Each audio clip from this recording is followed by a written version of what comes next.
الحمد لله والصلاة والسلام على رسول الله وبعد. بسورة البقرة نمونا فزائل أغبان شيو او بياد اولني بينزا آياتونو ترجمة وتفسير مشي والحمد لله. سورة بقرة باولا كي دا قرآن کریم تذکره شوی و چې قرآن کې هیڅ شک نشتی دا کامل کتاب دی او دا هدایت ته د پاره د متقیانو. نو دلته دوه خبرې، یو دا انسان چې کله قرآن کریم شروع کی او سوره بقره په اولنی سورتونو کې راځي نو تا ته الله دا خبره په اوله کې وکړي چې دا کوم کتاب چې تا راغستی او ته یې لولې، ته یې زده کې، ته یې بیانې، په دې کې ګوره هیڅ شک نشتی. دویمه دا چې دې کې هدایت دی خو د پرهیزګارو خلکو دپاره. نو دا خبره پکې دننه پرته ده، که تقوا ده پکې وه نو د دې قرآن نه به فایده والي او په دې ورته الله نیغه لار وښیي. دا خبره تا ته په اوله کې وکړه نو چې دا دوه خبرې ستا ذهن کې، یو چې ته دا کوم کتاب لولې دا د الله له طرف نه دی یقیني، په دې کې شک نشتی. دویم دا که تقوا ده پکې وه نو د دې کتاب نه به فایده والي. بیا د هغې نه به د الله د مؤمنانو صفات ذکر کړو. نو دا مسله یاده ساتئ، د قرآن منل او نه منل په دې باب کې خلک درې قسمه دي، څلورمې نشتي. یو صفا مؤمنان چې هغوی مني، د هغوی تذکره وشوه، د هغوی صفات هم بیان شو. بیا صفا کافران چې هغه ته انکار کوي نو په دې پسې بیا د هغوی بحث. او درېیمه ډله منافقان چې ظاهره کې مني او د زړه نه مني.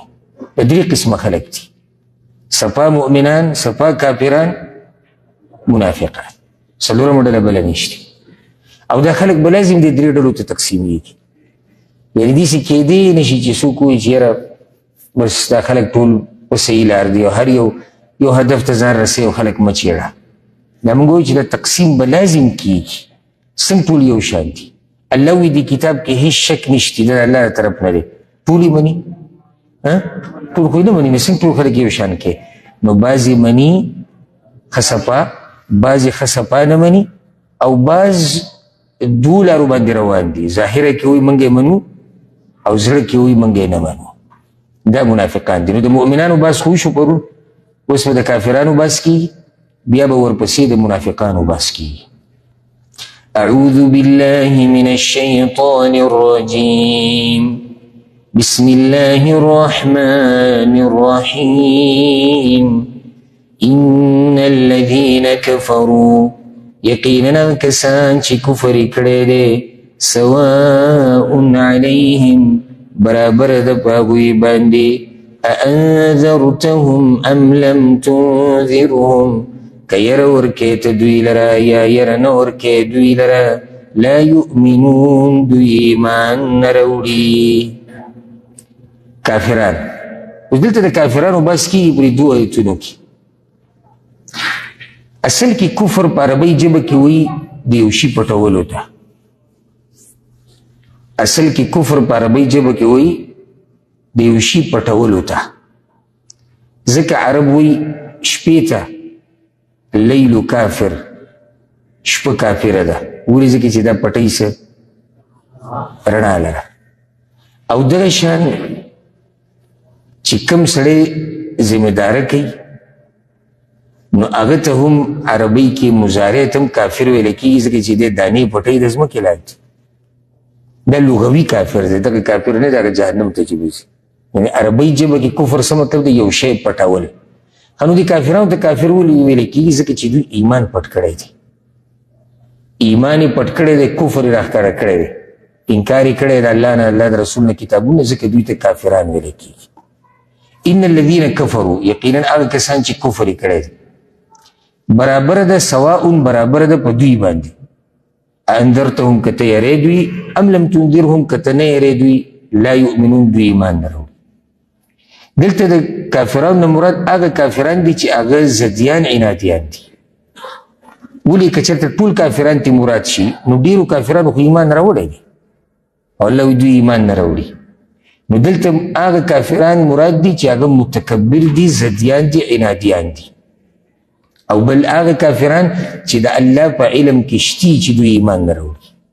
نو چې ایمان نه راوړي که ته ورله یره ورکې او که ته ورله یره نه ورکې دوی ایمان نه راوړي.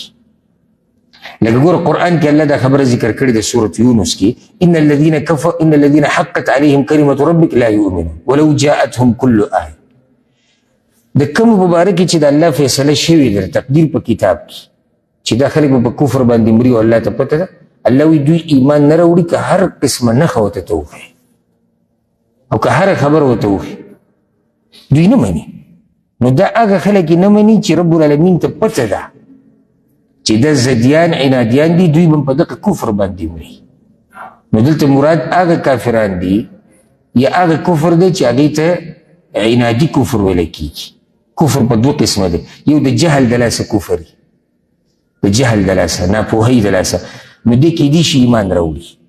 او یو د زد او د عناد د لاسه کافر دی، یعنې خو ته پته ده خو یې نه منم. نو داسې سړي ته یره ورکول فایده نه ورکوي. دا زموږ په دې مسلمانانو کې هم داسې دي. بېدینه دوه قسمه دي، یو هغه بېدینه چې هغه جاهل دی، پوهه نه دی، نو دته که ته نصیحت وکړې وعظ ورته وکړې نو کېدی شي چې راواپس شي. دویم هغه بېدینه دی چې هغه ښه پوهه دی خو د ضد او د عناد د لاسه والعیاذ بالله د دین سره یې نه لګي، دیندارۍ سره یې نه لګي، نو د ده راوړېده مشکل دی. هدایت ته مشکل الا دا که الله اسانه کړي او الله ورته زړه کې څه واچوي جدا خبره. نو دلته مراد کم کافران دي؟ زدیان او عنادیان. بله خبره ګوره دا یاده کوي الله وی که ته یری او که ته نه یری دوی ایمان نه راوړي. الله ګوره پیغمبر منع کړی نه دی چې ته به یری نه، یعنې الله ورته داسې وویلی شو چې مه یې یروه، سره یره مه ورکوه. نه وي که ته یری که ته نه یری دوی ایمان نه راوړي. دې نه دا فایده راووته چې د عالم او د داعي کار دا دی چې دی به همیشه دین بیانوي. او څوک ته فایده الي نه الي هغه الله پوه شو، دا خلک پوه شه، خو دی به خپل کار کوي. بله دا چې پیغمبر ته اوس څه پته ده چې دا سړی په مستقبل کې ایمان راوړي که نه راوړي. نو دې کې پټه دا مسله پرته ده، ډېره پټه چې جوور سوچ پکې وکړي چې پیغمبر سره علم الغیب نشته. ځکه که پیغمبر سره د غیب و علم وی خو هغه ته به صفا پته و چې دا سړی ایمان نه راوړي، نو بیا به یې نه هېرولی. او دا سړی ایمان راوړي دی به یې هېرولی. نو پیغمبر سره د غیب و علم نشته. لا یؤمنون دوی ایمان نه راوړي، دا علم د الله سره دی، د الله نه راو بل چا سره دا علم نشته. مستقبل علم صرف الله سره دی. څوک به په مستقبل کې ایمان راوړي څوک به نه راوړي الله ته پته ده. لکه څنګه چې ګوره کور کې بچي نو مور پلار دا وایي چې یاره دا پلانې موږ ته به دی چې لوی شي دی به دینداره یو دا د دوی یو ګماني او هغه حالاتو ته ګوري د هغې مطابق فیصله کوي. نو ټوس خبره د چا سره نشته چې به دې بچو کې به کم یو دیندار یو کم یو به بېدینه. نو د مستقبل علم د الله سره بل چا سره نشته. ولې سوال دوی ولې ایمان نه راوړي؟ اوس په دې بل آیت کې جواب ذکر کیږي. وجه دا ده چې هغه اجهزة الاستقبال چې ورته وایي، اجهزة الاستقبال په عربي کې څه ته وایي؟ هغه اندامونه چې ته پرې د یوې خبرې استقبال کوي هغه دوی سره کار نه کوي. او هغه درې اندامونه دي، درې ځایونه دي په بدن کې: سترګې، غوږونه او زړه. سترګې، غوږونه او زړه. په غوږونو باندې ته خبره اوري، په سترګو اینې، په زړه بیا ته سوچ او فکر کې. نو چې دا درې ونه کار نه کوي نو ته به څه پیدا واري د حق نه. دا درې خبرې ډېرې اهمې دي په ټول بدن کې. دا درې خبرې اوس موږ دلته ناست یو، ته زما خبره به څه اورې او وینئ او سوچ به څه کوو. نو چې دې کې یو صحیح کار نه کوو نو ته به فایده والی دی درس نه نشي اخیستی. او چې بیا درې ونه کار نه کوي نو بیا را روان دي. منافقانو باره کې الله ویلي که نه وي ړانده دي او چاړاګان دي او کاڼه دي، هغه د دې د لاسه شي. نو ځکه الله اوس ګوره د دوی د دې ضد او د عناد د لاسه دوی له یو سزا ورکړې ده. ختم الله على قلوبهم، مهر والی دی الله په زړونو د دوی، وعلى سمعهم او د دوی په غوږونو، وعلى ابصارهم غشاوه او د دوی په سترګو باندې ناشنا پردې دي. ولهم عذاب عظیم او د دوی دپاره عذاب لوی دی. نو په زړه مهر دی، په غوږونو مهر دی او په سترګو پرده ده، حق به څنګه وپېژني؟ سوال، آیا دوی سره الله ظلم کړی دی چې داسې ورسره کړي دي؟ نو ولې ورسره داسې کړي دي؟ د دوی د ضد او د عناد د لاسه. رب العالمین څوک منع کوي نه د خپل دین نه، د دوی د ضد او د عناد د لاسه. نو ورسره دا یاده کې او بار بار یې وایم، د رب العالمین په سزاګانو کې لویه سزا دا دی چې یو بنده له ورکوي چې د خپل دین نه منع کړي. نو الله مهر والی دی په زړونو د دوی باندې. په زړونو باندې ګوره کله مهر والی شي، کله پې زنګ راشي او کله ورته ټاله واچولی شي. د درې سزاګانې دي، کله مهري، کله زنګ، کله ټاله. رسول صلی الله علیه وسلم په حدیث کې دا خبره ذکر کړې دی چې په ګناه پسې ګناه کې، په ګناه پسې ګناه کې نو دا زړه بند شي، بند او تک تور شي او بیا به مهر ووالی شي او زنګ شي. حدیث تاسو به څو څو پیرې اورېدلی، امام ترمذي رحمه الله راوړی دی، وی کله چې یو سړی ګناه وکړي نو په زړه کې یو تور ټکی ولګي، فإن تاب ونزع واستعتب سقل قلبه. که چېرته د توبه وویسته، د ګناه یې پرېښوده، زړه یې پاک شي. وإن زاد زادت، او که دی په ګناهونو کې ډېرېږي، هغه توروالی ډېرېږي. فذلک الران، وی دا هغه زنګ دی کوم چې الله په قرآن کې ذکر کړی دی.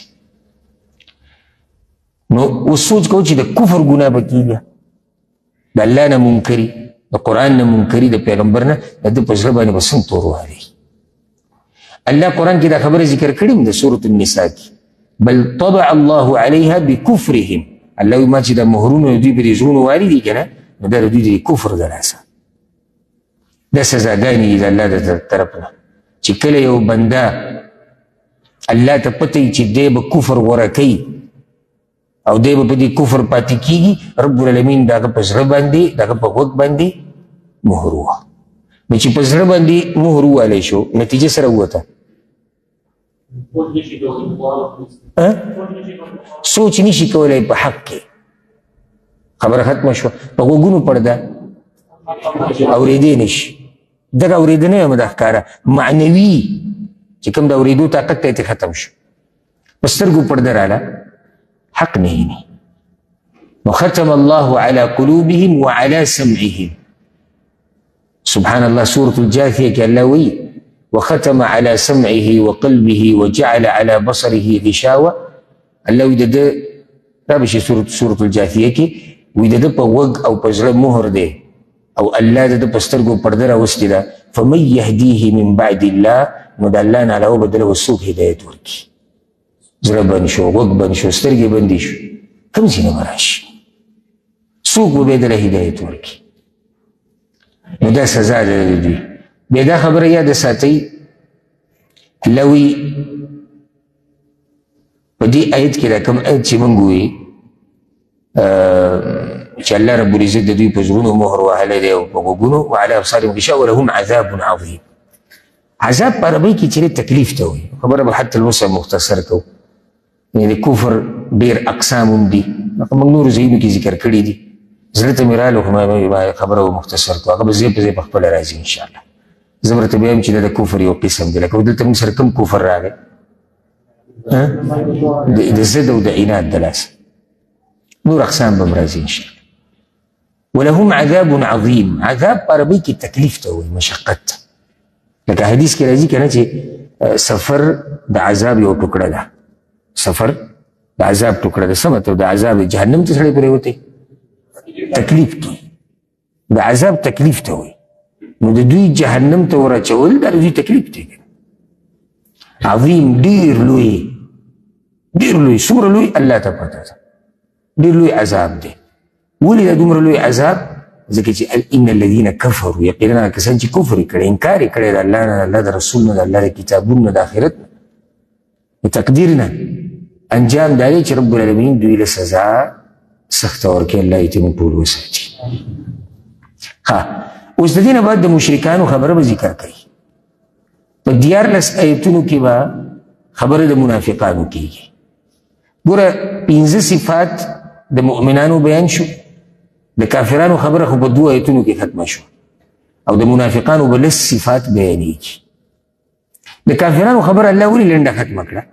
ځکه چې ښکاري دي، ډېر تفصیل ته پکې ضرورت نشته، خو به دغه کافران دي.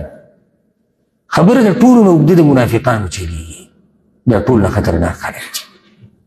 وجه دا ده چې د ده باطن یو شان دی او ظاهر بل شان دی، د ده په خوله یو څه دي، په زړه کې بل څه دي. نو دا ډېر خطرناک خلک دي، د ده معلومول ګران دي. سپا مؤمن موږ ته معلوم دي، سپا کافر موږ ته معلوم دي، منافق نه دی معلوم. نو ځکه صفات الله بیانوي، خویونه بیانوي د دې دپاره چې اندازې ولګي، پته ولګي. بله دا سپا چې کوم کافر دی هغه سپا انکار کوي، خو دا چې کوم کافر دی دا منافق دی الله پورې مؤمنانو پورې قسمه توګې کوي. د ده کفر ډېر بدتر دی. نو چې ډېر بدتر دی نو خبره بیا د مباره کې اوږده وکړه چې په دې ځان پوه وکړي. اصل کې ګوره منافقت مختصر خبره به وکړو. منافقت دې ته وایي چې ظاهر او باطن برابر نه وي، په خوله یو څه دي، په زړه کې بل څه دي، په بدن یو څه دي، دننه زړه کې بل څه دي. بیا دا منافقت په 2 قسمه دی. یو ته ویل کېږي نفاق فی العقیده، په عقیده کې منافقت، او د لوی منافقت ته انسان پرې د اسلام نه وځي. عقیده کې منافقت څنګه دی؟ چې سړی په ژبه وایي زه الله منم او په زړه کې وایي زه نه منم، والعیاذ بالله. دا د عقیدې منافقت دی او په دې سره انسان کفر ته شي. او په مدینه کې چې کوم منافقان وو نو هغه دا قسمه منافقان چې هغوی د عقیدې په باب کې منافقان. په مدینه کې دا منافقت راښکاره شو کله چې الله رب العزت مؤمنانو له عزت ورکو، ملک ورکو، زور ورکو. او کله ډېر راښکاره شو چې کله د بدر په غزا کې رب العالمین مسلمانانو له فتح ورکړه. مسلمانانو له چې کله فتح الله ورکړه د بدر په غزا کې، نو د مسلمانانو یو نوم وچلېدو په دنیا کې، عزت ولا الله ورکو. د دې ځله څه دوی وویرېدو. نو عبدالله بن ابی بن سلول چې دا په مدینه کې د منافقانو سردارو، دی د اوس او د خزرج قبیلې په مشرانو کې و. مدینه کې د مشرکانو 2 قبیلې وي، اوس او خزرج، چې انصار ورته ویل کېږي، به وروسته اسلام قبول کو اکثرو. نو دی پکې د مشرۍ په تمه پروت و چې ما ته به مشرتیا میلاویږي، او بلکل خبره تقریبا جوړه شوې وه. تقریبا د اوس او د خزرج په دې خبره اتفاق راغلی چې عبدالله بن ابی بن سلول به د ټولو مشري. دا باچایي دته میلاوېدو ولا تقریبا په دې کې رسول الله صلی الله علیه وسلم هجرت وکړو، مدینې ته راغی. چې مدینې ته راغی او ډېرو خلکو اسلام قبول کو، نو د هغه مشرتیا ټوله دړې وړې شوه. د هغې نه د ده په زړه کې حسد پیدا شو او کینه او بغض، او د ده سره چې کوم ملګري وو د هغوی په زړونو کې. خو لا خبره دوی راښکاره کولی نه، وجه دا و چې مسلمانانو سره لا دومره زور نه و، نو څه ضرورت نه و منافقت ته. ګوره مکه کې دا منافقت ولې نه دی راښکاره شوی؟ ځکه چې مکه کې مسلمانان کمزوري وو او کافران زورور وو. نو چې کافران زورور دي منافقت ته ضرورت نشته. خو مدینه کې چې کله مسلمانان زورور شو، خصوصا د بدر د غزا نه بعد، او الله دوی له عزت ورکو، نو بیا دوی دشمنی په دې طریقې سره شروع کړه چې ظاهره کې اسلام قبول کو، په باطن کې دوی کافرانو. د دې لپاره چې مسلمانانو نظام بچ کړي، ځکه چې زورور شو. او دویمه ډله د منافقانو بله وه، رابه شي تذکره د هغوی انشاءالله هم دې صورت کې را روانه ده. په یهودو کې منافقان، نو چې راول نه ستاسو په ذهن کې چې د مدینې منافقان 2 قسمه دي، مشرکانو کې منافقان او په یهودو کې منافقان. په یهودو کې یو ډله وه لکه الجد بن قیس، عبدالله بن سبا، لبید بن الاعصم، او داسې نور، بشیر بن ابیرق. دا د یهودو منافقان دي. او یو قول دی چې د عبدالله بن عباس رضی الله عنهما وی د رسول الله صلی الله علیه وسلم په زمانه کې دا دغه اندازه ده، دا قول اجتهادي دی. وی د رسول الله صلی الله علیه وسلم په زمانه کې په مدینه کې سره پاسه 300 منافقانو په سرو کې، سره پاسه 300 او سیوسل او یا زنانه. دا تقریبا عبدالله بن عباس رضی الله عنهما دا قول ذکر کړی دی. نو اوس الله رب العزت د منافقانو باس کوي. ومن الناس من یقول، او باز د خلکو نه هغه څوک دي چې وایي آمنا بالله، من ایمان راوړی دی په الله، وبالیوم الآخر، او په ورځ وروستنۍ، وما هم بمؤمنین، حال دا چې نه دي دوی مؤمنان. یخادعون الله والذین آمنوا، دوی دوکه کوي د الله سره او د هغه کسانو سره چې ایمان یې راوړی دی. وما يخدعون إلا أنفسهم، او دوی دوکه نه ورکوي مګر خپلو ځانونو ته. وما يشعرون، او نه پوهېږي دوی. ومن الناس، الله وی بعض د خلکو نه، بعض د خلکو نه د څوک دي؟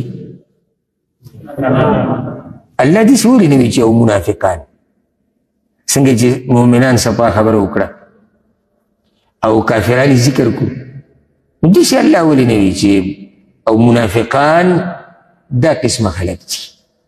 ومن الناس، من د تبعید دپاره ده، او بعض خلک، ټول نه، ټول خلک منافقان نه وکړي، بعض د خلکو نه دا وایي. ولې الله نه وایي چې صفا چې منافقان وي؟ سبحان الله، د دې کې یو فایده پرته ده ذهن ته مې راله، هغه دا رب العالمین د دوی په باره کې داسې خبره وکړه لکه څنګه چې دوی کار کوي. نو دوی خپل حقیقت پټوي او نه راښکاره کوي که نه. رب العالمین د دوی نوم ذکر نه کو، خبره هم د دوی په شان داسې وکړه، د دوی په باره کې داسې وکړه لکه څنګه چې د دوی حال دی. او بعض خلک، او دا هم سړی ویلی شي چې د رب العالمین دومره بدي شي چې ذکر هم نه کړي چې منافقان، خو بعض خلک داسې دي. ومن الناس من یقول، او بعض د خلکو نه هغه څوک دي چې وایي موږ ایمان راوړی دی. موږ د منافقت یو قسم ذکر کوی چې هغه د عقیدې دی. دویم ته ویل کېږي نفاق فی السلوک والعمل، په عمل کې منافقت، او د دې سره سړی کافر کېږي نه، خو په ډېره لویه ګناه کې واقع کېږي. لکه موږ چې وایو پلانی منافق دی، پلانی منافق دی، زموږ څه مطلب دی چې کافر دی؟ نه، هغه منافقت په عقیده کې نه، هغه په عمل کې. لکه حدیث کې راځي چې چا کې څلور خبرې د خالص منافق دی. مشهور حدیث ته صحیح بخاري کې شته چې څوک دروغ وایي، او چې څوک د لوز خلاف ورزي کوي، او څوک چې امانت کې خیانت کوي، او څوک چې د جنګ په وخت کې کنځلې کوي، او داسې نور هم نښې ذکر شوي دي. نو دا هغه منافقان دي چې دوی په عمل کې منافقت پروت دی، په عمل کې، عقیده کې نه دي. دلته بحث د کومو منافقانو کېږي چې کوم په عقیده کې منافقان دي. اولنۍ صفت د هغوی ذکر شو چې دا دروغجن دي. کوم ځای کې دا خبره راځي دا دروغجن دي؟ دوی په خوله وایي موږ مؤمنان یو، د زړه نه دی، دا دروغ شو کنه. اولنۍ صفت د منافقانو دا شو چې د دوی خبره او د دوی عمل موافق نه دی یو بل سره، وایي یو څه او کوي بل څه، راښکاره کوي یو څه پټوي بل څه، راښکاره کړی اسلام دی، پټ کړی کفر دی. ومن الناس من یقول آمنا بالله، وایي چې موږ ایمان راوړی دی په الله باندې او په آخرت باندې. فایده یاده کوي منافقانو ته د دې خبرې ضرورت وخت په وخت به د خپل ایمان د راوړو یقین دهاني کوله. موږ به ایمان راوړی دی، دا په خپله دلالت کوي په دې باندې چې دوی شکیان دي، دوی په یېره کې دي. چې سړی رښتینی مؤمني نو بار بار به ته خپل ایمان ثابتوي چې ما ایمان راوړی؟ نه، دوی به بار بار دا خبره کوله. ګورئ رب شي قرآن کې به ډېرو ځایونو موږ ګوره ایمان راوړی دی، موږ راوړی دی ایمان، موږ خو منو آخرت. دوی په خپله هم یېرېدو داسې نه چې حقیقت ته ښکاره شي. نو ځکه به دا خبره بار بار کوله آمنا بالله. ایمان څه ته وایي؟ ایمان باره کې پرون خبره شوې وه. وما هم بمؤمنین، الله وایي دوی حقیقت کې مؤمنان نه دي. دا خبره یوازې الله کولی شي، بل څوک یې نشي کولی. ولې؟ په زړونو باندې الله عالم دی. موږ سره د زړونو علم خو نشته. رسول صلی الله علیه وسلم ته رب العالمین یو څو منافقان ښولي، ټول یې ورته نه وښولي. د هغه یو څو نه علاوه رسول صلی الله علیه وسلم ته پته نه وه چې کوم منافق دی د زړه نه. ته خو ظاهري یو نښه بیانولی شي چې یاره پلاني کې د منافقت دا نښه د دروغ وایي، دوکې ورکوي، خو ته دا ویلی شي چې دا پلانې د زړه نه منافق دی؟ نشي ویلی دا علم دا اللہ سره وما هم بمؤمنین دا حقیقت کی مؤمنان ندی ولی وی ایمان حقیقی آغا تویلی کیگی ما تواطع علیه القلب واللسان چی زړه او جبه پکې یو شان شي د دوی زړه یو شان دی او جبه بل شان دی دویم صفت د دوی بیان شو یخادعون الله والذین آمنوا دوی دوکه ورکوي الله له او مؤمنانو لره اصل کې دا دوکه څه ته وایي څوک چې دوکه ورکوي هغه ښکاره دسی سکی هغه چاته چاله چې دوکه ورکوي چې پټکري چې کوم څه دي هغه د دې خلاف دې ته دوکه ورکول دا خو موږ ټول ته پته که نه پته دوکه پېژنې که نه پېژنې یو چاته یو څه ښکاره کول حقیقت بل شان دی لکه سړی ته وایي زما د په الله قسم دا شی په دومره دی او دا په دومره او دا داسې حقیقت بل شان دی بیا وخندل وایي څنګه مې دوکه کړو دې ته دوکه وایي دوی دوکه ورکوي الله له او مؤمنانو لره خو الله وایي حقیقت کې دوی دوکه ورکوي چا له خپل ځان له وجه دا ده منافقان خو ځان ډېر هوښیار ګڼي هغوی موږ هر طرف راټینګ کړی ځان ته به هوښیار ویم وی موږ هر طرف ته جوړ یو کافرانو سره هم رابطه مضبوطه ده مشرکانو سره هم د یهودو نصارو سره هم د مسلمانانو سره الله وایي دا کمقلان دي اصل کې دوی ځان په دوکه کې اچولی ده ولې الله نه پوهېږي په دې باندې او دا خلک به پوهه نه شي یو ورځ نو دا په اصل کې ځان دوکه کول دي انجام یې بد راووتو یو سړی دا ویلی شي چې صحیح د الله له خو څوک دوکه نه شي ورکولی دا خو یقیني خبره ده خو د ده په ګمان کې دی دوکه ورکوي که نه ورکولی خو نه شي آیا مؤمن لم بالکل دوکه نه شي ورکولی ورکولی شي نو دا فایده یاده کوي که مؤمن له دې دوکه ورکي هغه به وقتي توري څه نه څه فایده به ده ته میلاو شي او که څه نه څه فایده دوی ته څه میلاو شوې ده د مدینې منافقانو ته ځه صرف با د غنیمت کې حصه اخسته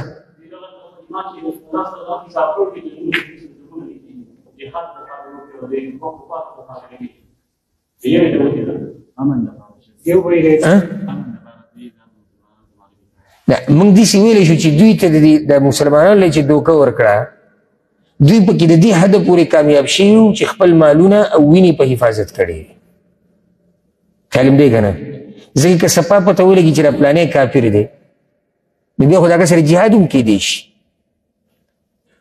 چې د هغې خپله مسله در روانه ده او دوی خو ځان داسې کړی چې نه موږ مسلمانان یو د مسلمان سره ته څنګه جهاد کوي مسلمان مال او وینه په موږ حرامه ده نو ګوره دا فایده اخیستې خو دا عارضي فایده ده انجام بیا هم د دوی ګډوډ دی دا مطلب دی د دې خبرې چې اصل کې دوی دوکه ځان له ورکړه الله له خو بلکل دوکه نشي ورکولی که مؤمنانو له ورکړه خو څه وخت دپاره یې دوکه کړو که خو انجام بیا هم د دوی ګډوډ راووتو فایدې ترې وانهغسته موږ به هله ویلی وی چې د دوی د دوکې ورکول مؤمنانو لره دوی له فایده ورکړه چې کله دوی د دې دوکو د ډاکو د لاسه په دنیا کې هم کامیاب شوی وي او په آخرت کې هم کامیاب شوی وي خو داسې خو نه کېږي نو دی دویم صفت شو زه به تپوس کوم دویم صفت څه دی ویې خو څه اولنی صفت دروغ وایي دویم صفت دوکې ورکوي دریم فی قلوبهم مرض وزغنو د دوی کې مرض دی فزادهم الله مرضا بزیات کو الله مرض د دوی ولهم عذاب علیم او دوی د پاره عذاب دردناک دی بما كانوا یکذبون په دې چې دوی همیشه دروغ وایي یا همیشه دروغ ویلي دي نو دریم صفت د دوی والا د دوی په زړونو کې مرض دی اصل خو د دې منافقت وجه دا ده چې په زړونو کې صحیح مرض بیا د زړونو مرض دغه نه دی چې د زړه والونه یې خراب شوي دي یا درزیږي صحیح نه یا وینو ته صحیح نه ځي یا پړسېدلی دی یا سوری پکې دی دغه مرضونه نه دي دې ته معنوي مرضونه وایي شک پکې پروت دی منافقت پکې پروت دی مرض بیا د شهواتو او د شبهاتو دی د شبهاتو مرض کې د عقیدې په باب کې هغه په دوی کې پروت دی د شهواتو مرض هم په دوی کې پروت دی الله رب العزت ګوره سوره احزاب کې براشي. سوره احزاب کې الله د پیغمبر بیبیانو ته ویلي دي او د پیغمبر لونو ته ویلي دي او د عامو مسلمانانو چې کومې زنانې دي هغوی ته ویلي چې په ځان باندې ګټې ګټې څادرې راواچوئ. او د هغې نه مخکې الله د پیغمبر بیبیانو ته ویلي دي چې تاسو چې خبرې کوئ نو خبرې په داسې انداز کې مه کوئ فیطمع الذي فی قلبه مرض چې په زړه کې مرض دی د هغه پکې تمه پیدا شي. دلته په زړه کې مرض کم مرض دی؟ شهوت که شبهات؟ شهوت. په دې منافقانو کې دواړه مرضونه پراته وو. دوی کې مرض د شهوات هم مرض د شبهات هم په زړه کې. او ځکه الله رب العزت سوره احزاب کې دا خبره کړې چې دوی دې په ځان باندې ګټې ګټې څادرې راواچوي چې دوی ته تکلیف ورنه کړي دغه بیماران. هغه بیماران په مدینه کې دا منافقان دي. نو دلته دا خبره یاد ساتئ د چا په زړه کې چې مرض د شهواتو پروتي نو ګوره دا خطرناکه خبره ده. د پردو زنانو ته کته پردۍ زنانه تنګول او د خلکو عزتونه خرابول دا هم یو مرض دی. الله دې موږ ساتي. الله وی په زړونو د دوی کې مرض دی. دا خبره مې یوازې الله ته معلومه ده بل څوک دا خبره نشي کولی. رب العالمین ولا سزا څه ورکړه هغه مرض یې ولا ښه ډېر کو. اوس یې سړی دا وایي چې دا الله ظلم ونه کړو. نه الله ظلم ونه کړو. رب العالمین د ده نه خبر دی چې دې راشاته کېږي نه دیندارۍ ته. اوس پرېښود دا هم یو سزا ده د الله چې کله یو سړی په ګناهونو کې ښه وردننه کړي نو چې عذاب پرې راشي چې سم عذاب پرې راشي. یېرېږئ د الله نه ډېر چې کله یو سړی ګناهونه کوي که نه او الله له هر څه ورکوي او رانیسي نه دا هم ګوره د الله د رانیوو یو طریقه ده. مؤمنانو باره کې الله څه وایي فاما الذین آمنوا فزادتهم ایمانا. د مؤمنانو ایمان ډېرېږي. په بل ځای کې الله وایي والذین اهتدوا زادهم هدا. او کوم چې هدایت ولري الله وله هدایت ډېری. ګوره د مؤمنانو ایمان ډېری د هدایت وله هدایت ډېری د منافقانو منافقت ډېری. او دا د دوی د لاسه رب العالمین دوی سره څه ظلم خو نه دی کړی. ولهم عذاب علیم. او دوی دپاره عذاب دی څه دردناک. کافرانو باره کې څه ویلي د هغوی دپاره کوم عذاب دی؟ لوی عذاب دی. د دوی دی دردناک وي. ولې دردناک؟ وجه دا ده منافق چې انسان له کوم درد ورکوي که نه نو هغه ښکاره دشمن نشي ورکولی. ښکاره کافران خو ښکاره کافرانو مسلمانانو ته مسلمانان بیدار وو د هغوی په اړه خو دوی چې به کوم ګزارونه ورکول مؤمنانو له که نه نو دا ډېر دردونکي ګزارونه وو. نو چې کله دوی داسې کار کوي رب هم دوی له داسې عذاب ورکوي چې هغه دردناک دی. بما کانو یکذبون. وسو دی چې د دروغجن دي کانو بینډي کې دا معنی پرته ده چې د دروغ ویل د دوی همیشه صفت دی. او را به شي انشاءالله په سورة المجادله کې الله وایي د قیامت په ورځ به دوی ماته هم قسمونه خوري د دروغو. یعنې که دوی وایي چېرته هلته کامیاب شو په دې دروغو نو منافق سړی د دروغو سره عادتي. د عملي منافق هم ګوره د دروغو سره عادتي. ها د عملي منافق نه دا کوم چې عقیدي کې منافق نه دی خو منافقت پکې پروتي دی هم ګوره د دروغو سره عادتي. سخت دروغجني د منافق سړی. الله دې موږ ساتي. بل مرض اوس د دوی ذکر کېږي څلورم. هغه د دوی دعوه ده چې موږ اصلاح کوونکي یو د دروغو دعوه.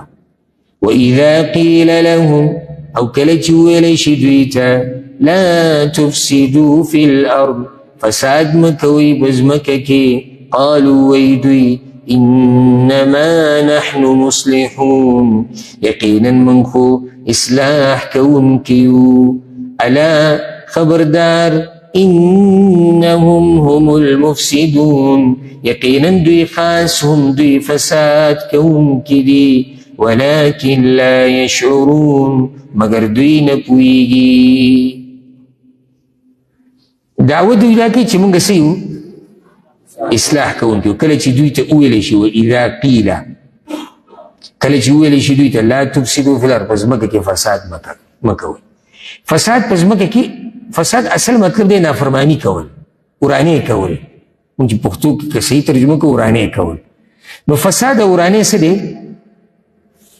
ګناهونه کفر د الله په دین کې شک کول فتنې جوړول د کافرانو سره دوستی کول د مسلمانانو رازونه راښکاره کول، مسلمانانو له دوکې ورکول، د څه چې الله ویلي دي د هغې نه کول، د څه نه چې منع کړی د هغې کول، دا ټول په فساد کې دننه راځي. لنډه دا چې کله دوی ته وویلی شي چې ورانې مه کوئ فی الارض په ځمکه کې، قالو وی دوی انما نحن مصلحون، یقینا موږ خو اصلاح کوونکي یو. تاکید پکې موږ، یقینا موږ ورانې کله کړی دی، موږ خو جوړ جاړي والی یو، موږ په ځمکه کې فساد نه جوړو. الله اکبر. تاسو پته شته دوی اصلاح څه ته وایي او دوی جوړ جاړی څه ته وایي؟ وایي موږ خو هر طرف خوشحاله ساتلی دی. موږ ګوره کافرانو سره هم دوستي ده، زموږ وګوره د مسلمانانو سره هم دوستي ده. موږ خو جنګونو والا نه یو، موږ ورانو والا نه یو. موږ خو چې را دلته ورښکاره کېږو هلته هم ورښکاره کېږو، نو کوشش هم دا دی چې بس یو لار راوځي. موږ فساد کوو. نو دې ځای کې فایده راووته. هر د اصلاح دعوه کوونکی په خپله دعوه کې رښتینی نه دی. چې څوک تا ته دا وایي چې نه جي زه خو کلي کې فساد نه جوړوم، زه خو معاشره کې فساد نه جوړوم، بس د دې دا خبره کافي ده؟ موږ به دا عمل ته ګورو چې دی به دې دعوه کې دروغجن دی که رښتینی دی. ځکه که تشه دعوه منلی کېدی نو بیا خو منافقان هم صحیح دي، فساد یې نه دی کړی، اصلاح یې کوله. خو نه، دعوه او کار یې د څه فساد. د ټولو نه لوی فساد په ځمکه کې څه دی؟ کفر کول، او هغه په دوی کې پروت دی. بل فساد څه ته دی؟ د ټولو نه لوی فساد هغه کفر دی، هغه په دوی کې پروت دی. او دغه ما پسې مثالونه ذکر کړو، دا ټول فسادونه په دوی کې پراته دي. انما نحن مصلحون. دا چې کله تله الټه شي که نه، نو اصلاح سړي ته فساد کاري او فساد اصلاح کاري. بل صفت د دوی بیان شو، الا انهم هم المفسدون، چې اصل کې فساد کوونکي دا دي. دا پنځم صفت شو د دوی.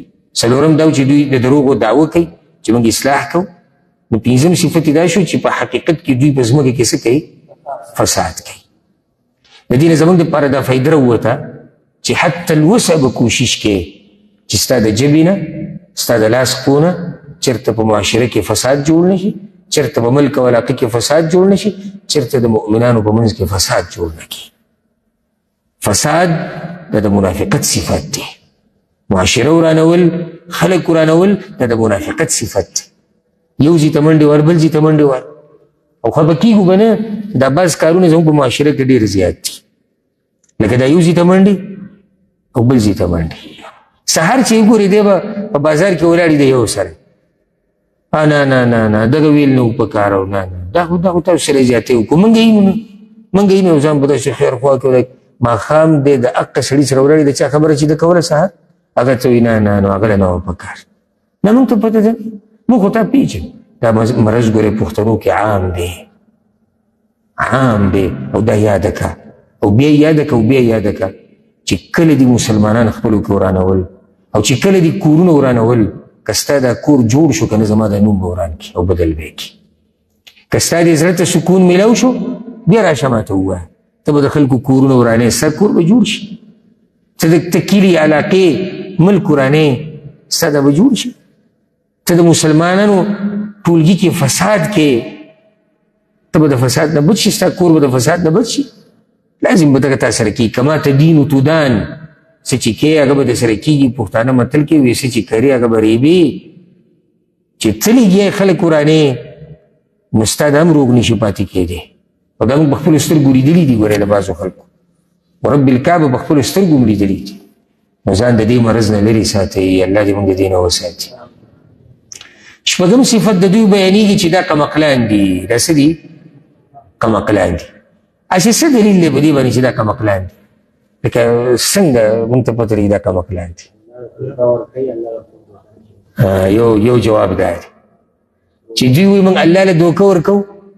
نو الله له خو څوک دوکه نشي ورکولی، دا کمقلان نشو. فساد ته اصلاح وایي، دا هم کمقلتوب دی.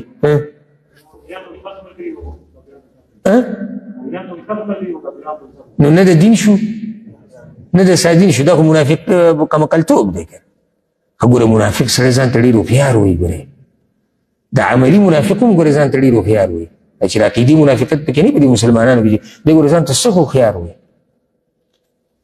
او سبحان الله رب العالمین یې داسې وشرمي داسې ذلیله کې څه وخته پورې مزې وکړي دلته چغلخوري هلته چغلخوري د دې ځای خبره هلته دلته قسمونه دلته دروغ دلته دوکې هلته کنځل او رب العالمین یو ورځ داسې راښکاره کړي چې په ده بیا د منافق دا نوم پرېوځي له پاسه وَإِذَا قِيلَ لَهُمْ او کله چې وویلی شي دوی ته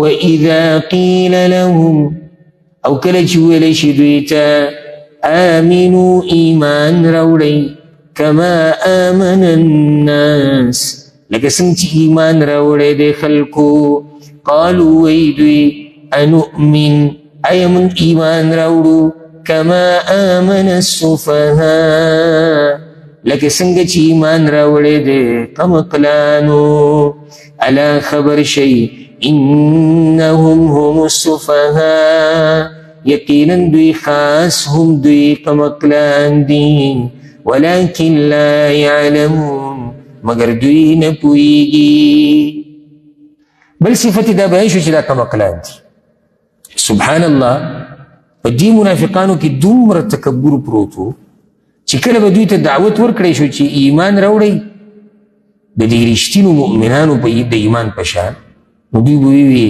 ها اوس موږ د قمقلانو په شان ایمان راوړو الناس نه مراد دلته صحابه کرام دي نو صحابه کرامو ته به قمقلان وي او ځان ته هوښیاران وي دوی د صحابه کرامو ته ولې قمقلان وي د دوی په ذهن کې وي دا څه قمقلان دي خپلې علاقې پرېښودي دي خپل جیدادونه یې پرېښودي دي خپلې ځمکې پرېښودي دي د اسلام دپاره یو ځای ته روان دي او بل ځای ته روان دي او کله وینې تویې او کله مالونه قرباني او قمقلان دي هوښیاران خو موږ یو چې د دغه سختو نه هم ځان ساتلی دی او ګټه چې راشي بیا موږ ورمخکې کېږو نو اوس دوی د خپل ذهن مطابق ځان ته څه وایي هوښیاران مؤمنانو ته قمقلان را به شي انشاءالله سوره احزاب کې چې کله دا سخته راله که نه لکه غزوه خندق هغه سیرت به تاسو اورېدلی کله چې دا سخته راله او دا کافران د مدینې نه ګیر چاپېره راتاو شو نو دوی چغې کړې ښه دغه وخته پورې خو دوی موږ ایمان راوړی نو دوی چغې کړې دي مسلمانانو ته چغې ویلې وي چې شو ستاسو هغه الله تاسو چې دوی ایمان راوړی او پیغمبر صلی الله علیه وسلم ته وي دا هغه لوزونه دي چې تا وایي چې الله به مؤمنانو له دا ورکوي او دغه به ورکوي داسې به ورکوي او چې شو هغه الله چې شو هغه عزتونه نو دوی ځان ته په دې باب کې هوښیاران وي چې ګوره موږ به ځان په تاوان کې نه ور اچو او دا وي دا صحابه کرام به یادول والعیاذ بالله دوی ته به قمقلان وي یوه لارې رانیولې ده ځمکه یې قرباني کړه بچي یې قرباني کړو خاندان یې ټول قرباني کړو د قوم سره دشمني پکې کوي او د پلار سره دشمني کوي د ورور سره پکې کوي د الله دپاره دا خو قمقلان دي نو دلته یو څو خبرې یوه وی کله چې دوی ته وویلی شي چې ایمان راوړئ یو سوال زړه ته راځي هغه دا نو د تېر شوي ایتونو کې الله ونه وي دوی وایي چې موږ ایمان راوړی دی وایي که نه وایي نو بیا دوی له څنګه دعوت ورکړی کېږي چې ایمان راوړي چې یو سړی وایي چې ما ایمان راوړی دی نو ته ورته څنګه وایي چې ایمان راوړه پوه نه شوې ته نو ته له دعوت ته څه ورکې بارک الله فیک دعوت د زړه د ایمان دی چې کله دوی ته وویلی شي چې د زړه نه ایمان راوړئ رښتینې مؤمنان د ځان نه جوړ کړي دوی ښه قمقلانو په شان نو بله مسله دلته بله فایده یاده کوي وی کله چې دوی ته وویلی شي چې ایمان راوړئ د صحابه کرامو د ایمان په شان نو چې د صحابه کرامو ایمان الله رب العزت ذکر کو د دې نه دا ښکاره شوه چې دا هغه قوم دی چې الله ترې راضي و او هغوی د الله نه راضي لکه څنګه چې بعض د روافظ او شیعګانو والعیاذ بالله وایي صحابه کرامو کې اکثر مرتد شوي او کافر شوي او داسې او دا خبرې کوي آیا الله د هغه قوم ایمان ذکر کوي کوم قوم چې بیا مرتد شوی دی د دوی د عقیدې مطابق دا بیا څه ایمان شو چې سړی ترې واپس کېږي بیا قرآن کې الله څنګه ذکر کوي او څنګه منافقانو ته ویل کېږي چې داسې ایمان راوړي لکه څنګه چې د ابوبکر ایمان دی څنګه چې د عمر دی څنګه چې د عثمان دی څنګه چې د علي دی او د نورو صحابه کرامو دی رضی الله عنهم بله خبره دې ځای نه دا راووته چې د صحابه کرامو سره چې څوک هم دشمني ساتي نو دی د هغه منافقانو په لار روان دی چې هغه په مدینه کې را پیدا شي هغوی صحابه کرامو ته قمقلان وي که نه نه یې لګېده ورسره نو چې اوس هم څوک په صحابه کرامو پسې بدې ردې وایي که نه نو دی هم په دغه لار روان دی اوم صفت د دوی دا ذکر شو کېدای شي زه ګوره تپوس وکړم بیا اوم صفت د دوی دا ذکر شو چې دا جاهلان دي قمقلان خو دي خو څه دي دا کوم ځای کې دي چې دوی جاهلان دي ولکن لا یعلمون ګوره یو هغه قمقلي او هغه جاهلي چې ومني چې او زه څه یم زه جاهل یم یا ما کم عقلتیا وکړه د دې علاج کېږي لکه اوس یو سړی د مسله ورته نه ده معلومه او ما پوه وکړو چې یاره دا مسله داسې ده او ده ومنله چې او ما ته پته نه وه نو ده به اصلاح وشي خو چې جاهلي او منیم نه چې زه جاهل یم دې د جاهل مرکب ویلی کېږي ای باز دیسي یا کمقل دی او ځان ورته هوښیار ښکاري دا نه مني چې او زما عقل دلته کم کار وکړو یا صحیح کار یې ونه کړو نو ولکن لا یعلمون مګر دوی نه پوهېږي په دې خپله کمقلتیا باندې دوی په دې باندې نه پوهېږي او که دوی پوهېدی دوی به ایمان راوړی دوی ته الله ولې قمقل وي یو بله ګټه وجه واله چې یو سړی راولېږي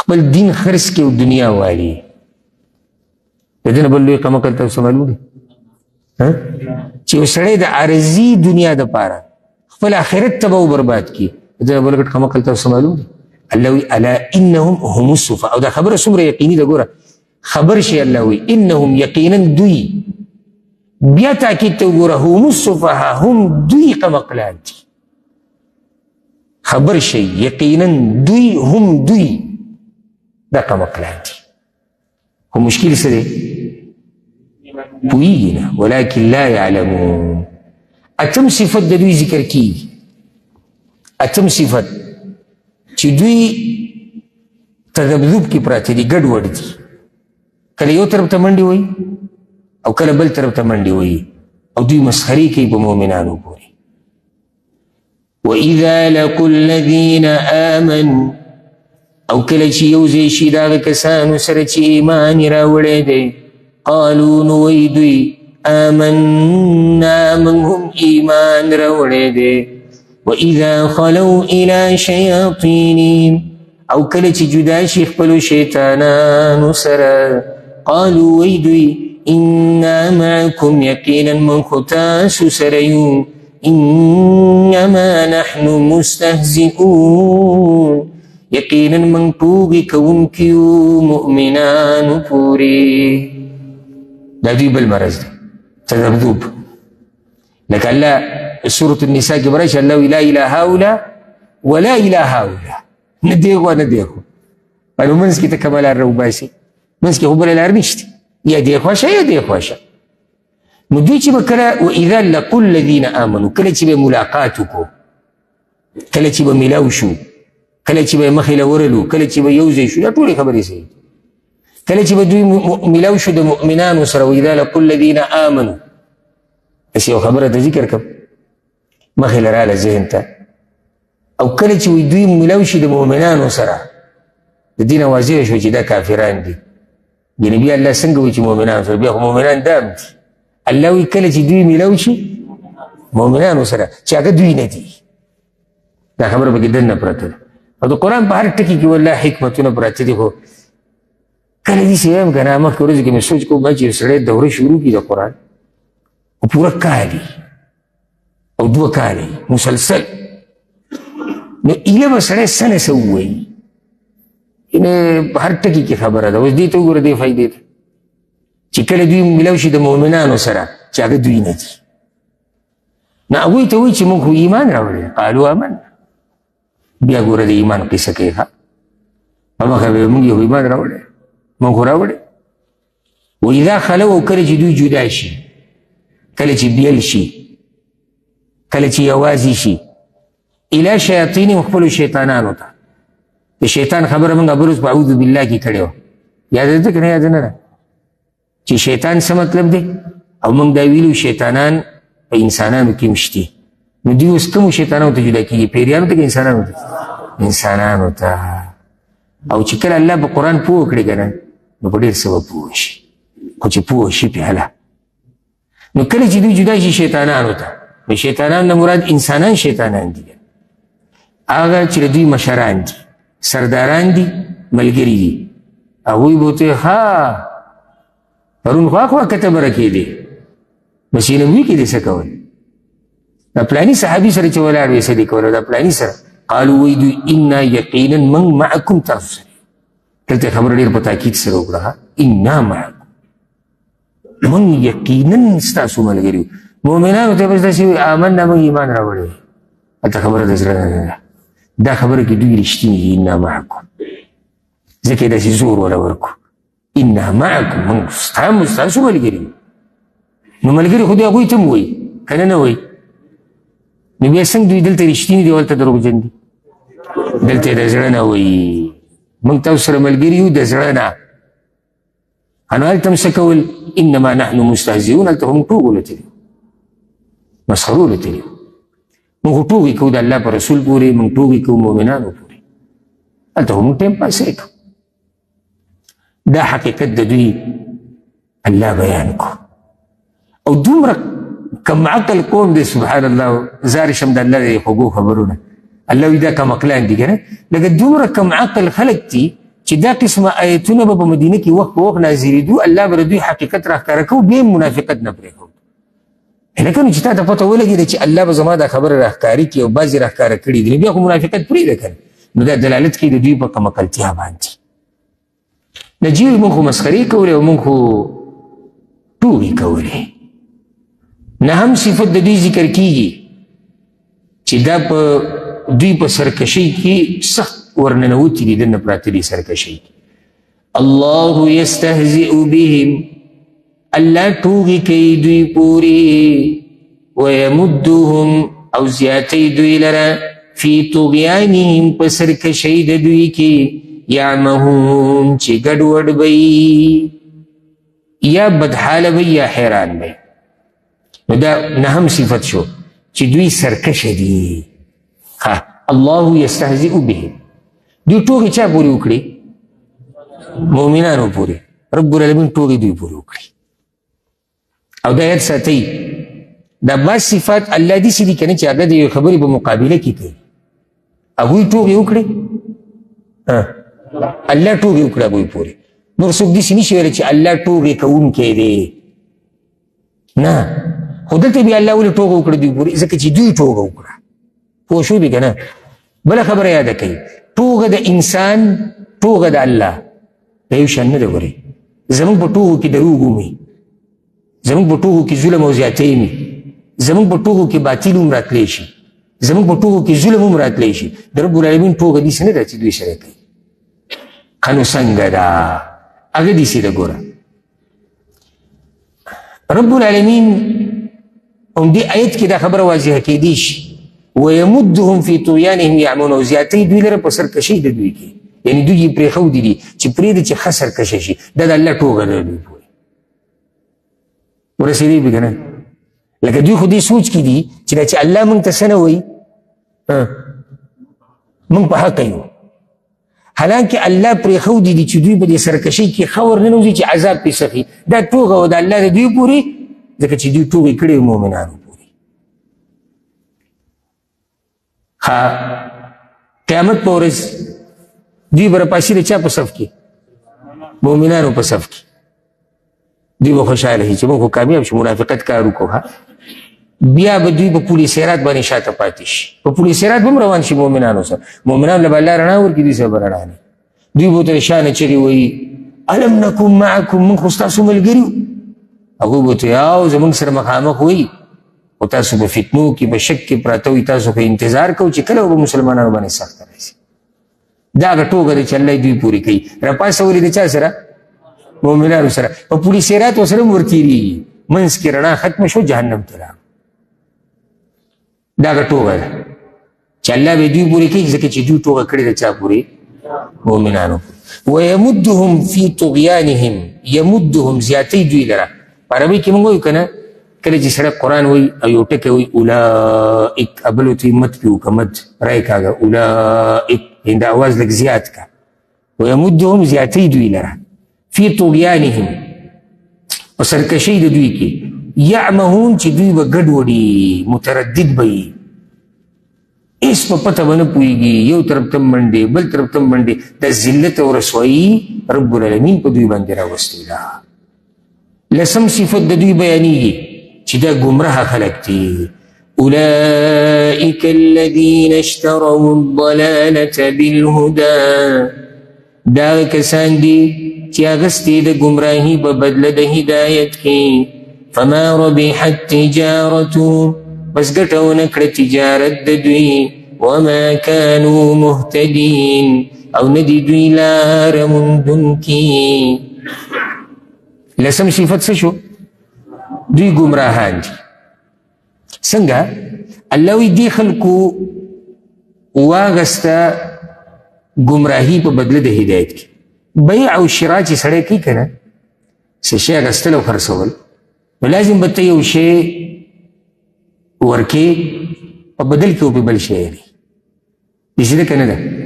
څه به خرڅې نو څه به اخلي، څه به خرڅې نو تا ته به څه میلاویږي، او څه شی چې غواړې نو د هغې دپاره به څه قرباني ورکې. ته چې سامان علي نو قرباني ورکړه. قرباني دا چې کومې ګټلې پیسې ستا سره بیا به ته ورکړې. نو دوی بیه وکړه او څه تاواني بیه وکړه. ګمراهي واغسته، هدایت یې خرڅ کړو، هدایت یې پرېښود. نو سړی به وایي چې کوم ځای نه دا خبره راووته چې دوی دا بیه کړې ده، ولې د دې حال نه ته اندازه نه لګي چې دوی دا بیه کړې ده. یو طرف ته رسول صلی الله علیه وسلم دی او د هغه شاګردان دي رښتیني مؤمنان، د هغوی ملګرتیا دوی پرېښوده او د یهودو نصارا او مشرکانو سره ملګرتیا کوي. واضح دلیل دی چې دوی بیه کړې ده او په هغه بیه کې دوی ګمراهي اخیستې او هدایت یې پرېښودی.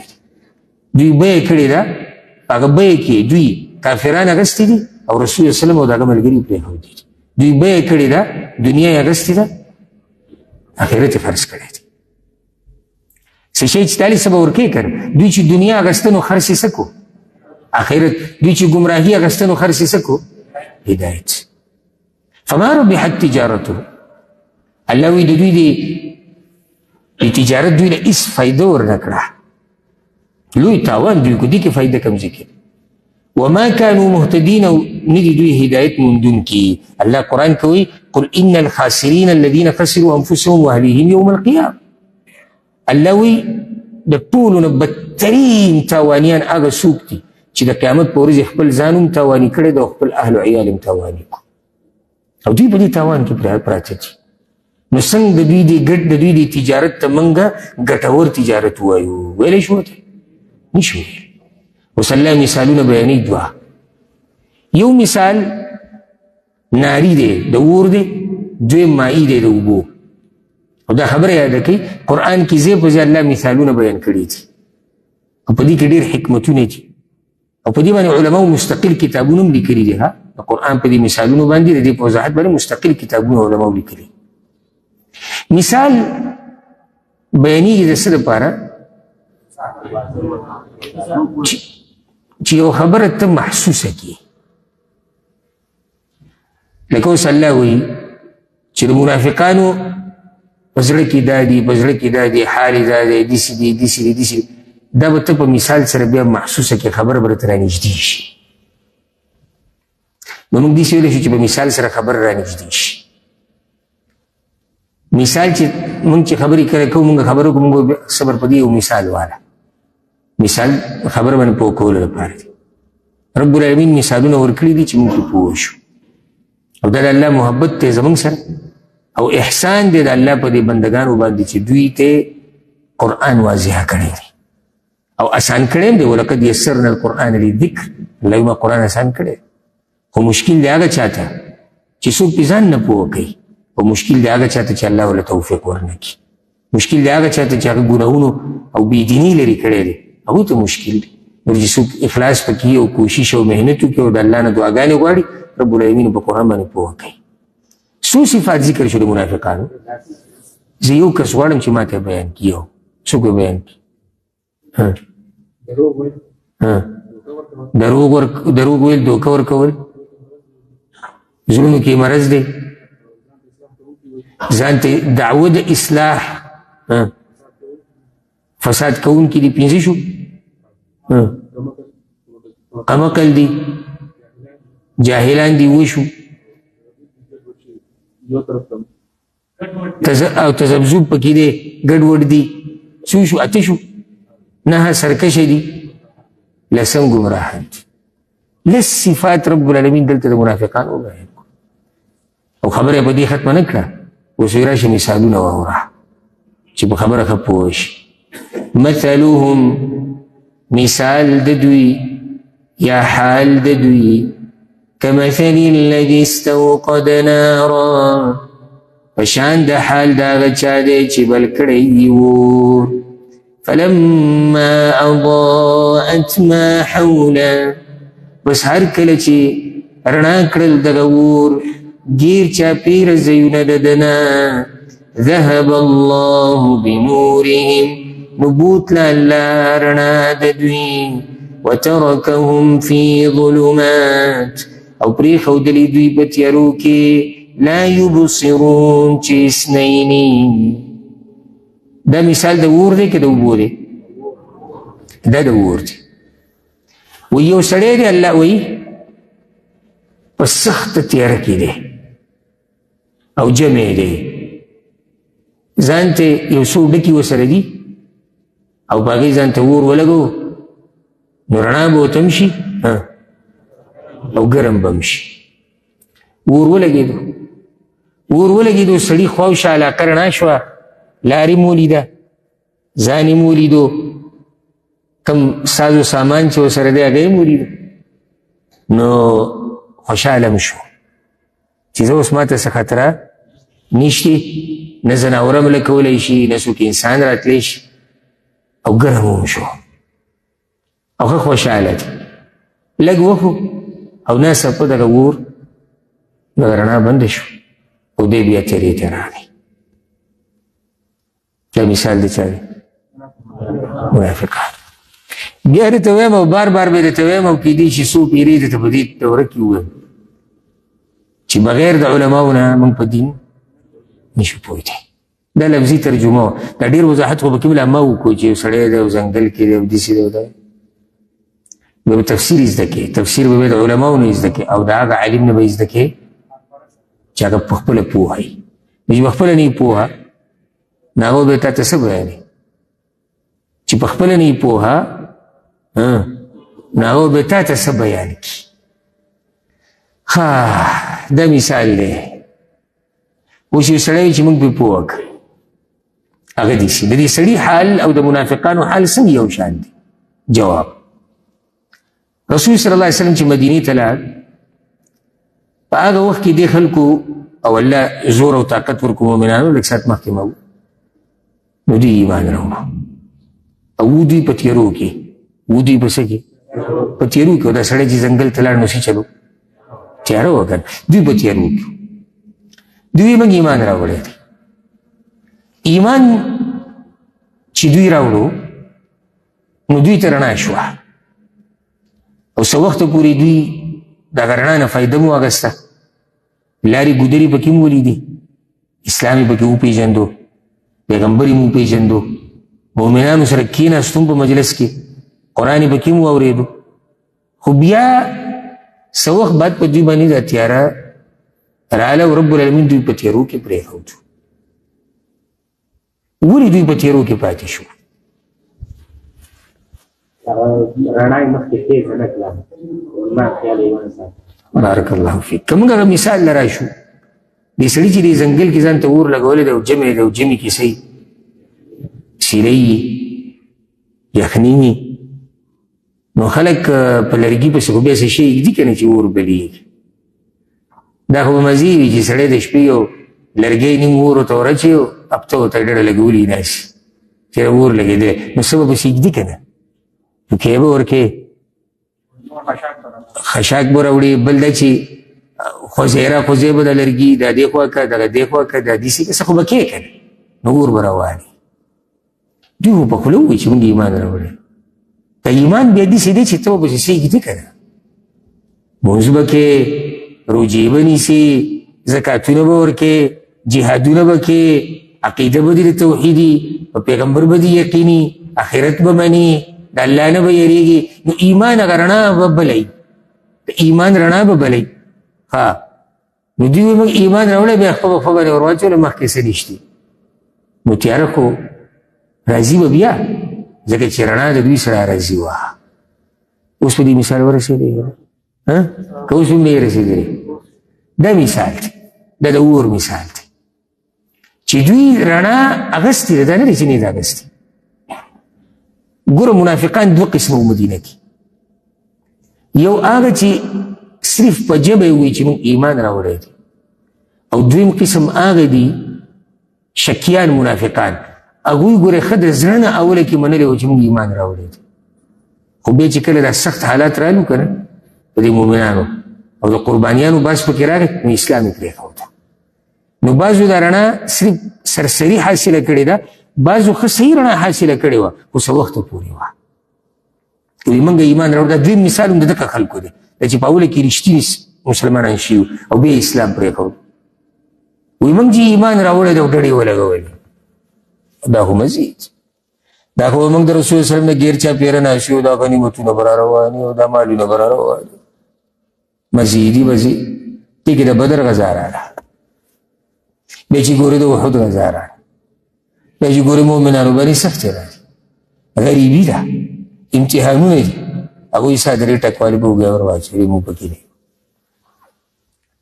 نو پاتې شو دوی په څه کې په تیارو کې ځکه الله څه وایي صم بکم عمی دوی کاڼه دي چاړهګان دي ړاند دي فهم لا یرجعون نو دوی نه راګرځي واضحه ده چې کله دوی په دې رڼا پسې څه محنت ونه کړو چې دا رڼا ډېره شي نو وړاندې دي چاړهګان دي کاڼه دي که نه یعنې که د دوی سترګو کار کولی غوږونو کار کولی ژبې کار کولی نو دوی به اسلام پرېښودی وی یا به دوی کفر غوره کړی نه او دا خبره خو واضحه ده چې دې مطلب دا نه دی چې دوی ظاهري غوږونه او سترګې او ژبې کار نه کوي نه دوی چاړهګان دي یعنې حق نشي ویلی کاڼه دي حق نشي اورېدی ړانده دي حق نشي لیدی نتیجې دا ده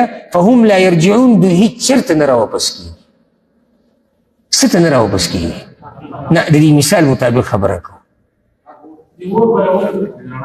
دې رڼا ته او د څه نه راواپس کېږي د تیارې نه چې خبره ډېره مناسبه دا بعض خلک چې کله د علم د حلقې په خوا تېرېږي یا د یو مدرسې جامعې یونیورسټۍ په خوا تېرېږي او علم پکې پوه کېږي داسې غریب ویرېږي چې یاره دا علم زده کول به ګوره صحیح د شیطان ورته هم زموږ ګرانه کړي کله سړی توجه ورکړي ټیم ورکړي الله یې پوه کوي نو چې زموږ دا خبره بالکل د دې مثال سره برابري چې موږ ښه سم پوه یو فهم لا یرجعون دوی نه راواپس کېږي د دې تیارې نه رڼا ته ولې ځکه چې د تیارې نه راواپس کېدل رڼا ته غوږونه غواړي ژبه غواړي سترګې غواړي او هغه دوی سره نشته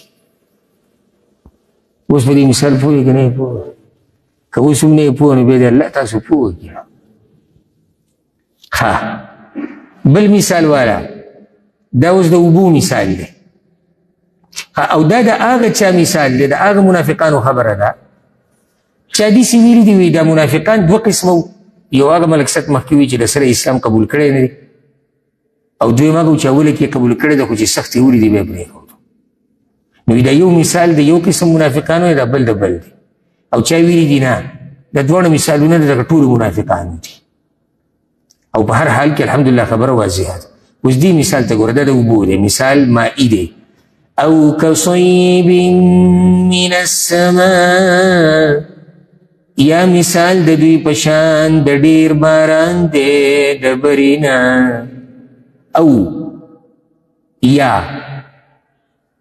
او په عربۍ کې ګوره په دوو معنو راځي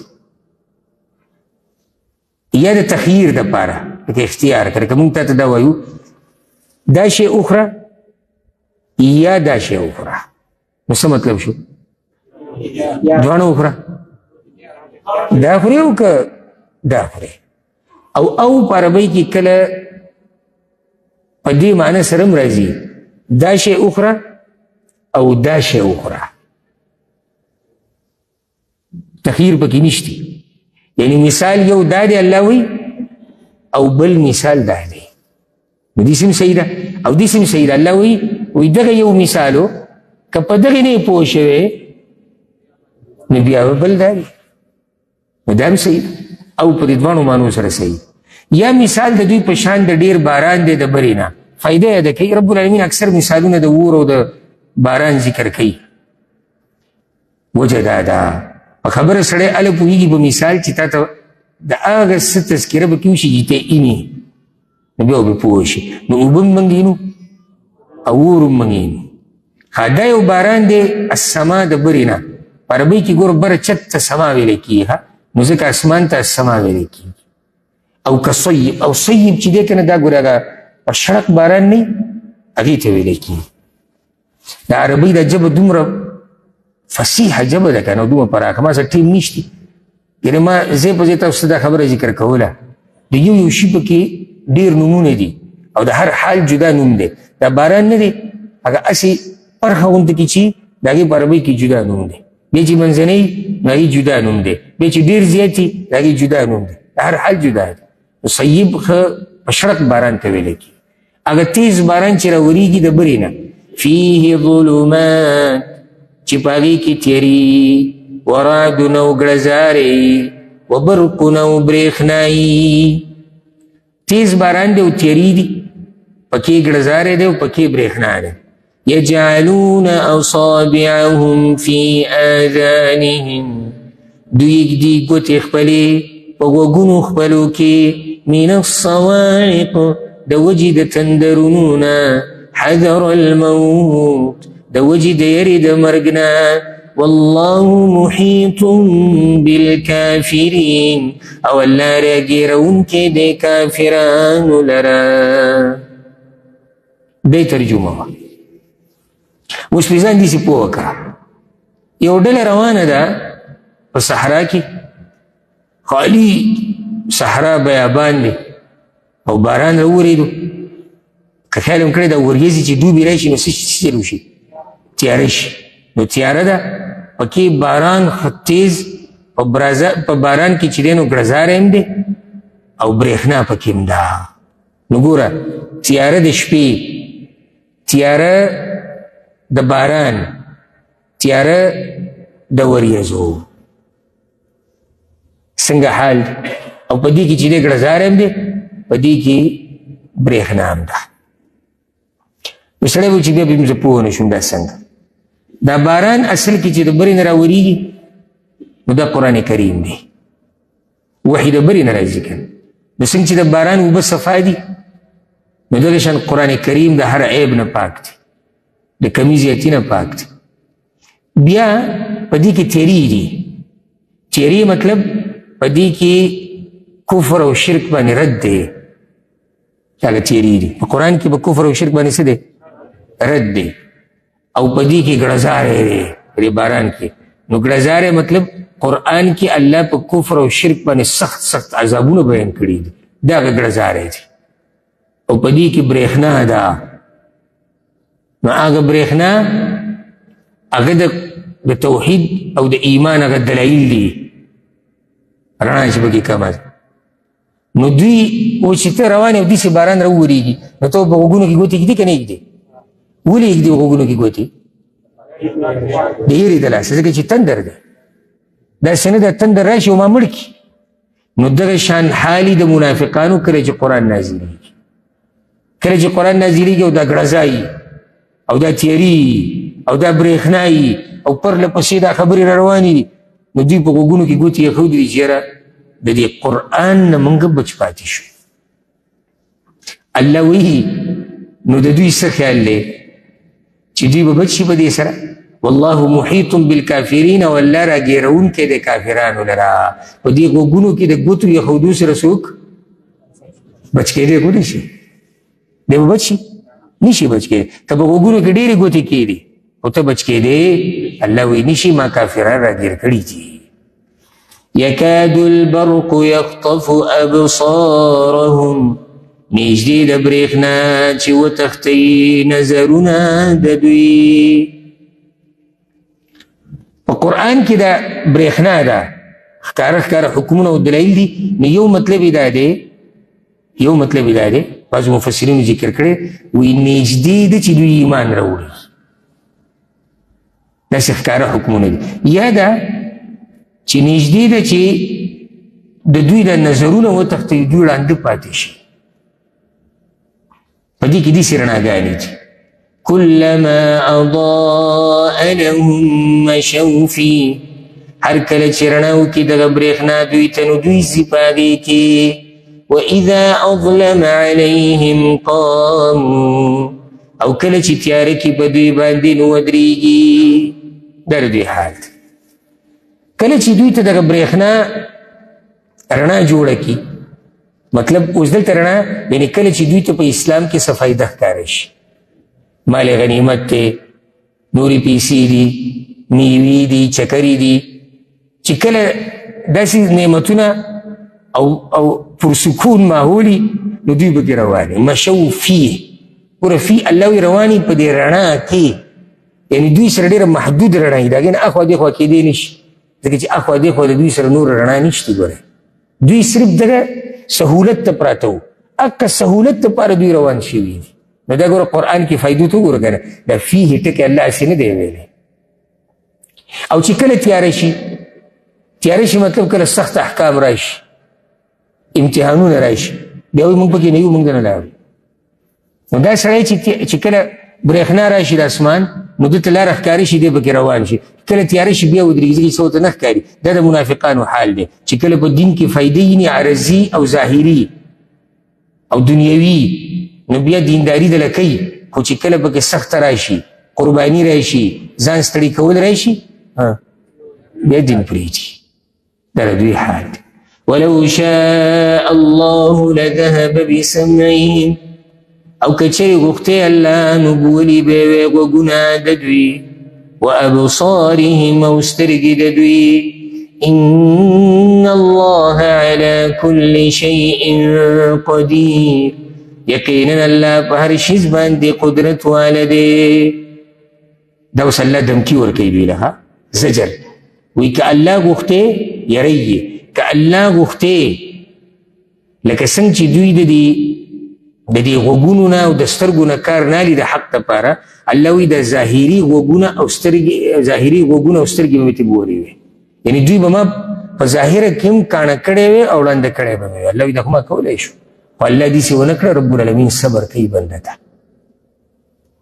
اوس که الله په دوی باندې دا سزا راوستی دی دوی بیا خبره په صبر یې اورېدې رب العالمین بیا هم د دوی غوږونه پرېښودي د دوی سترګې پرېښودې یعنې الله په دې قادر او دا سزا یې ولې ذکر کړه ځکه چې اصل کې دوی غوږ نه استعمالوي د حق دپاره سترګې نه استعمالوي د حق دپاره نو چې نه استعمالوي الله وایي ما به تې د ظاهري غوږونه او د دې غوږونو طاقت او د دې سترګو طاقت به مې ته هم ختم کړی دی الله ما داسې هم کولی شو خو الله داسې ونه کړ رب العالمین مهربانه باچا دی مهلت یې وله بیا هم ورکو چې په دوی باندې دا حجت ښه قایم شي نو دې پورې باز شو د چا د منافقانو د صورت په اوله کې باز د قرآن باز ته څه وشو د قرآن منل او نه منل په دې باب کې خلک څو قسمه دي 3 قسمه مؤمنان صفا کافران منافقان سبب شروع کوو انشاءالله د